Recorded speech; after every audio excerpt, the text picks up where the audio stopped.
Well, thanks for being with us here on Morning Live. Now, in recent months, with the COVID-19 lockdown, there have been many incidents of femicide and gender-based violence.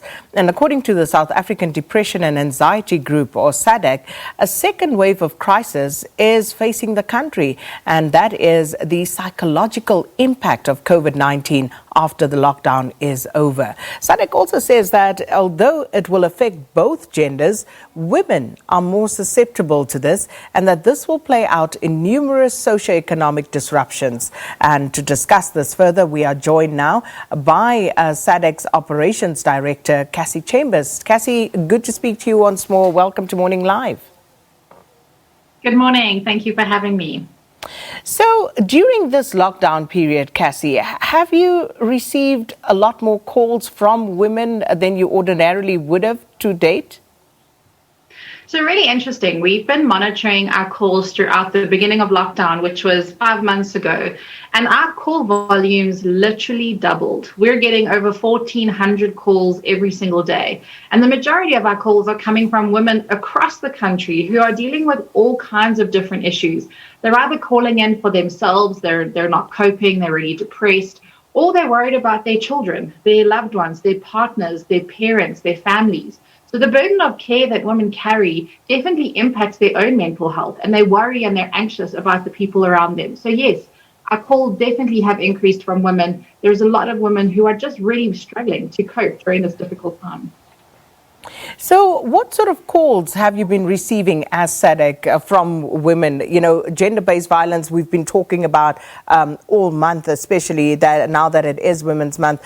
But generally the type of calls, in addition to what you've said, has there been an increase with regard to gender-based violence, Cassey?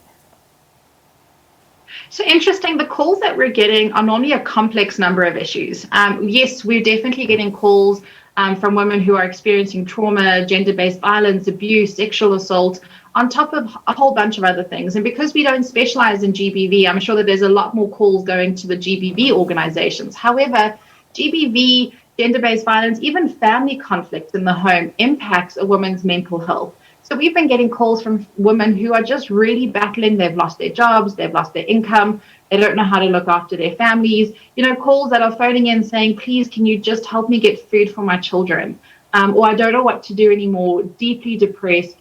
There's so many different contributing factors that could be making a woman's mental health even worse during this time. And we've actually seen a progression. You know, from the beginning of lockdown, the types of calls that we were getting were a lot around anxiety, stress, what's going to happen, what can I do, what about my job, all these different things. And as we've gone further into lockdown, we've seen the nature of our calls changing as the impact of COVID on people's livelihoods has been even more profound. You know, people losing their jobs, being kicked out of their homes, having to leave their homes. And I think it's all of those different factors that make women just feel so overwhelmed because they're worried about themselves, they're worried about their children or their families, and they're just feeling incredibly helpless and hopeless. And that's the ones that are reaching out to us and calling us and picking up the phone and getting help. The real concern is all the other women who are too afraid to reach out for help, who don't know where to go to get help, and they're suffering in silence. What can we do to encourage those women to perhaps reach out to SADAG or to other organizations that may be able to assist? Because I think you would agree that that isn't necessarily a healthy option. Definitely. And I think, you know, we also as women have to come together to say that this is a really difficult time and it's very normal to feel overwhelmed. I think we're all feeling different levels of anxiety. There's that quote that we often see where we're all in the same storm, but we're in different boats. And I think that's exactly what's happening with so many women around the country, is that it's okay to feel overwhelmed, to feel anxious, to feel depressed. It's okay not to be okay. But it's really important that you reach out for help, get support. You're not alone. There are so many organizations, there's people that want to help, even just sharing how you're feeling or what you're concerned about or what's making you really stressed today is a first step in getting help. There are resources are available. There is free counseling available. There are ideas that can help them. And I think we just urge women to really stand up and come and reach out for help and not to be too afraid or too scared or too ashamed, but there is help and that there is hope, especially during these difficult times. And understandably, at the moment, Cassey, we are so engrossed, just so overwhelmed by what is currently going on as a result of the lockdown. But as SADAG, you've warned that we may be facing a second wave of crisis post the lockdown. Let's talk about that. What exactly do you mean, and what are you anticipating? So while we've, in the last 5 months, have really been impacted by COVID, the restrictions, the guidelines, but also just the impact around us, that uncertainty, that fear, we have seen a spike in cases of depression, anxiety, trauma. And if we're following the research of what's been happening overseas, it's really important that we try to do as much preventative work or creating awareness around mental health so that in months to come, when COVID hopefully is come and gone, that we're not dealing with the mental health impact. Before going into COVID, we knew that in South Africa, we didn't have enough mental health resources. We didn't have enough hospitals, enough professionals, enough access to treatment in areas that really needed it. So what we as South Africa have to be really aware of is that we were already very vulnerable to mental health before COVID. Now with the impact and affecting so many other people who now perhaps have a mental health issue, we don't have enough resources or treatment in South Africa. So we're having to create awareness, avoiding the crisis, people having to be hospitalized or not getting help. We want to encourage people now to get help, to now look after their mental health, to be aware that everyone can be impacted by mental health. Again, before COVID, 1 in 3 South Africans had or will have a mental health issue at some point in their lifetime. That's a lot of South Africans who are affected by mental illness.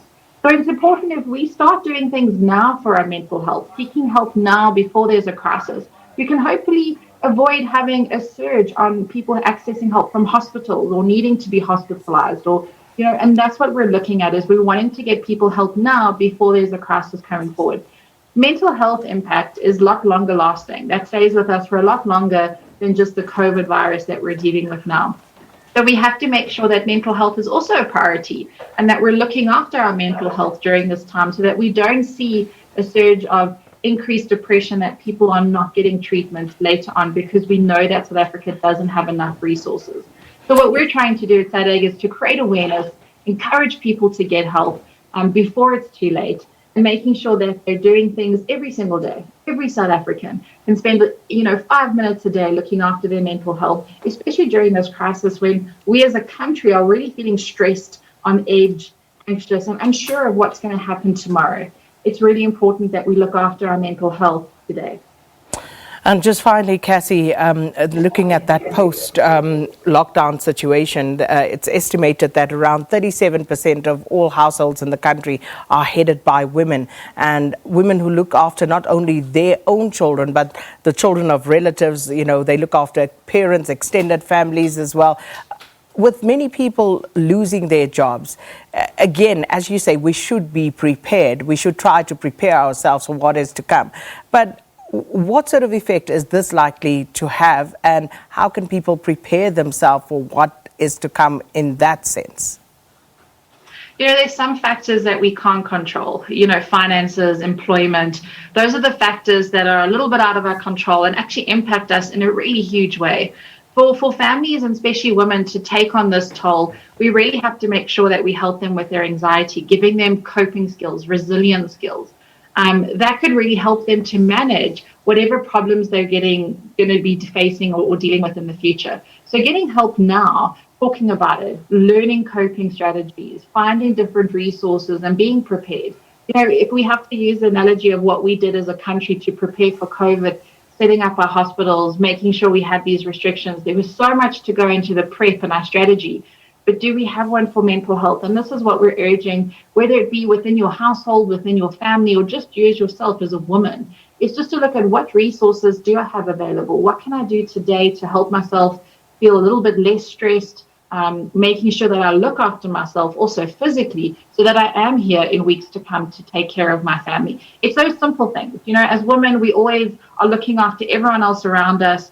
Everyone else is a priority, but we don't often make our own priority list. And I think it's important that we reach out to our friends, our loved ones and families and make sure that they are okay and we check in with them.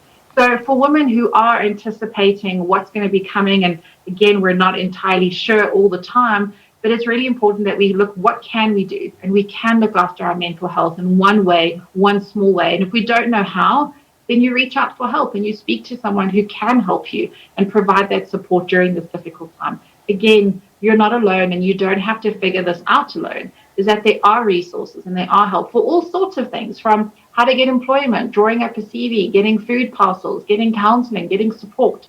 There is so much different help available. Just reach out and we can help you. Well, Cassey, thank you so much. I think a much-needed conversation this morning. Cassey Chambers is the Operations Director at the South African Depression and Anxiety Group, talking to us about what the socioeconomic conditions of the lockdown has and will have on mental health, and try to prepare yourself as best you can and get some coping strategies. And as Cassey says, you have to take care of yourself, because you cannot give what you do not have. You cannot pour from an empty cup. Right, that brings us up to time for